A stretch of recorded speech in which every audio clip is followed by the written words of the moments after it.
बच्चों, आज हम लोग जो कविता पढ़ने जा रहे हैं वह कवि शमशेर बहादुर सिंह द्वारा रचित कविता है उषा।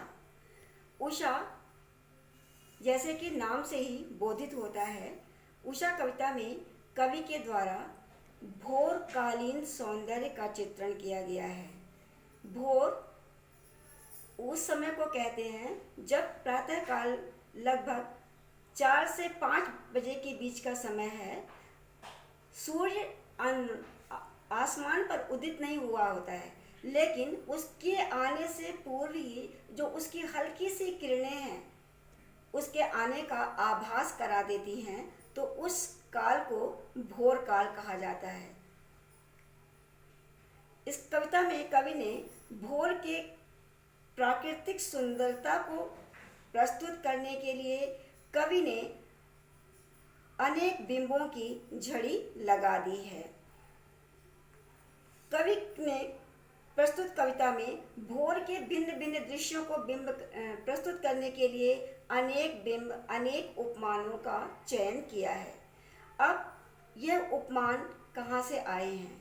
कवि ने कविता के अंतर्गत जो उपमान लिए हैं वह गांव के सुंदर निर्मल परिवेश से चयन किया है।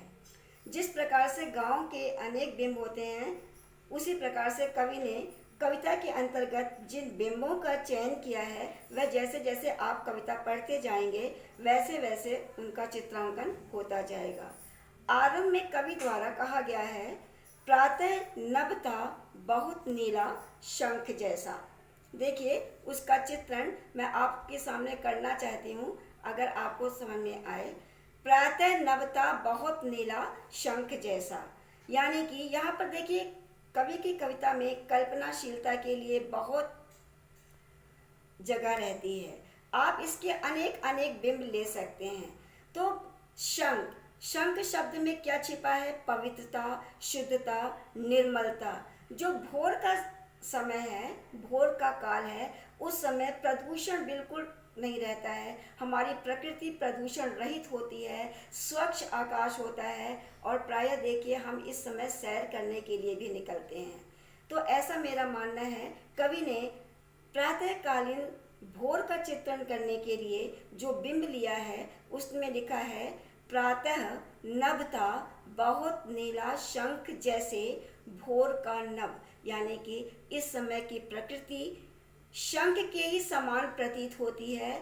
शंख के जैसे ही निर्मलता, पवित्रता, शुद्धता प्रकृति के भीतर समाई रहती है। इसलिए कवि ने पहला बिंब लिया है, प्रातः नभ था बहुत नीला शंख जैसे भोर का नभ। अब अगला बिंब देखिए, कविता में लिखा गया है, राख से लीपा हुआ चौका अभी गीला पड़ा है।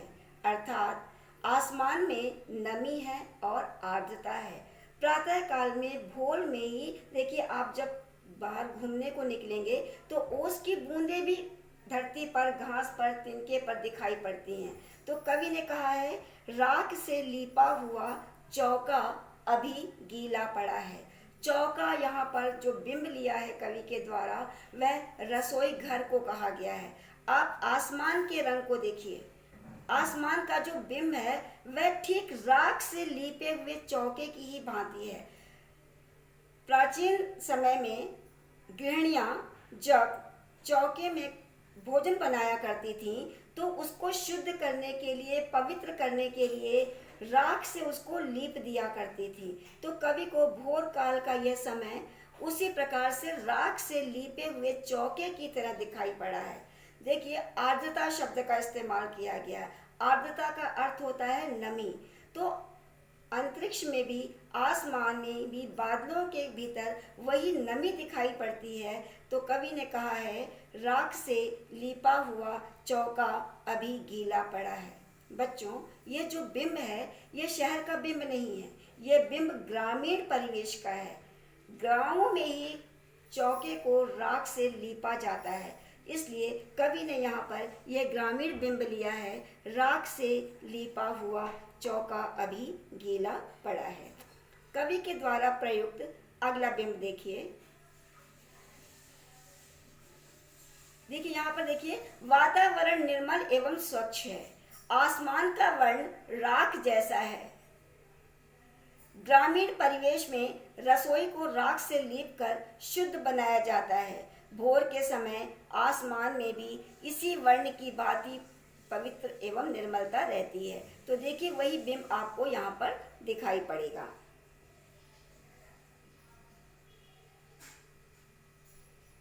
अगला बिंब देखिए,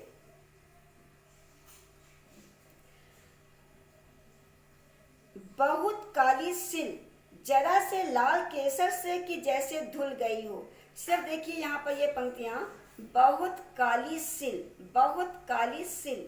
यहाँ पर मैंने आपको एक बिंब देने का प्रयास किया है। सिल कहते हैं जिसके ऊपर ग्रामीण महिलाएं मसाला पीसने का काम किया करती हैं।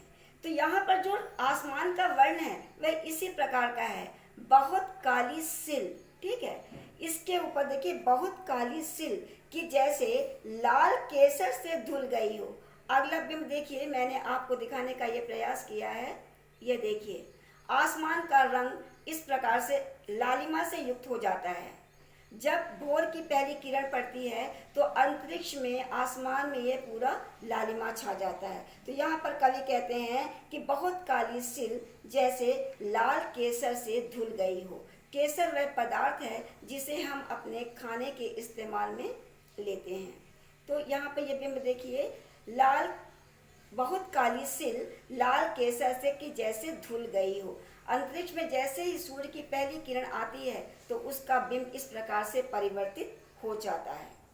अगला बिंब ये देखिए, ये सारे भोरकालीन दृश्य हैं जो धीरे धीरे करके आसमान में परिवर्तित होते रहते हैं। इन्हीं बिंबों को कवि शमशेर बहादुर सिंह ने अपनी कविता में कल्पनाशीलता के माध्यम से उकेरने का प्रयास किया है। स्लेट पर या लाल खड़िया चाक मल दी हो किसी ने। स्लेट पढ़ने के लिए गांव के बच्चों के द्वारा इस्तेमाल किया जाता है। जब वे बच्चे गांव में पढ़ने के लिए जाते हैं तो वे अपने साथ एक स्लेट ले लेते हैं और उसके ऊपर वे लिखने का काम करते हैं। तो कवि ने इन भिन्न भिन्न बिंबों को उकेरने का प्रयास किया है। पहला बिंब लिया है, चूंकि काला आसमान दिखाई देता है तो उसने काली स्लेट किया है। फिर उसके बाद उसमें लाल बिंब दिखाई देता है तो वह कहता है कि लाल केसर खड़िया से जैसे किसी ने उसको मल दिया हो। ठीक है, तो इस प्रकार से कवि ने दो बिंब लिए हैं, स्लेट का बिंब लिया है और काली सिल का बिंब लिया है। बच्चों, ये दोनों ही चीज़ें गाँव में इस्तेमाल की जाती हैं, ग्रामीण महिलाओं के द्वारा इस्तेमाल की जाती हैं, इसलिए कवि ने इन दोनों बिंबों का चयन किया है। ये देखिए, उसी से संबंधित सारे बिंब हैं। अब आखिर में देखिए जो पंक्तियां हैं, नील जल में या किसी की गौर झिलमिल देह जैसे हिल रही हो। अब ये उस समय का दृश्य है जब आसमान में सूर्य लगभग उदित हो जाता है। पूरे आसमान का रंग बच्चों इसी प्रकार से हो जाता है। ठीक है, गौर झिलमिल देह, और जब ये बिंब पड़ता है तो कवि की यह कल्पनाशीलता है, आसमान का ही प्रतिबिंब जब जल में, झील में पड़ता है तो ऐसे लगता है गौर झिलमिल दें जैसे हिल रही हो। इसको आप लोग कई प्रकार से ले सकते हैं। आसमान में उदित होते हुए सूर्य में के बाद अलग अलग परिवर्तन अंतरिक्ष में भी होते हैं, आसमान में भी होते हैं, और उसका प्रतिबिंब जब धरती पर भी पड़ता है तो कवि ने उन दोनों को यहाँ पर चित्रित करने का प्रयास किया है। मैंने आपको पहले भी बताया कि बहुत सारी कल्पनाशीलताएं हैं, जहाँ न पहुँचे रवि वहाँ पहुँचे कवि। तो बहुत सारे स्थान है, आप इनका अलग अलग अपनी कल्पनाशीलता के माध्यम से भी इनका अर्थ निकाल सकते हैं। आखिर में लिखा गया है, और जादू टूटता है उषा का। बच्चों देखिए, उषा का जादू टूटता है। कवि ने जादू इसलिए कहा है कि यह जो उषा का सौंदर्य है अद्भुत है, दिव्य है, अकल्पनीय है, और यह केवल भोर के समय में ही दृश्यमान रहता है। थोड़ी देर बाद यह भोर काल समाप्त हो जाता है, सूर्य उदित हो जाता है, तो कवि ने कहा है कि उषा का जादू टूटता है। यहाँ पर आपको मैंने ये कुछ ग्रामीण शब्द दिए हैं, देखने का प्रयास करिए। काली स्लेट, विद्यालय में बच्चे इस पर खड़िया से लिखते हैं। काली सील चटनी या दाल आदि पीसने के काम में आती है। लाल केसर खीर आदि को स्वादिष्ट बनाने के लिए उपयोग में लाया जाने वाला खाद्य पदार्थ है। चौका कहते हैं रसोई घर जहाँ भोजन बनाया जाता है। राख से लिपा हुआ चौका देशज शब्द हैं भोर और दें। इस प्रकार से बच्चों इस कविता में कवि शमशेर बहादुर सिंह द्वारा उषा भोरकालीन सौंदर्य का अद्भुत और अनोखा चित्रण किया गया है। ऐसा उम्मीद है कि आपको यह कविता समझने में यह जो प्रस्तुतिकरण आपके सामने किया गया है अवश्य आप इससे लाभान्वित होंगे। धन्यवाद।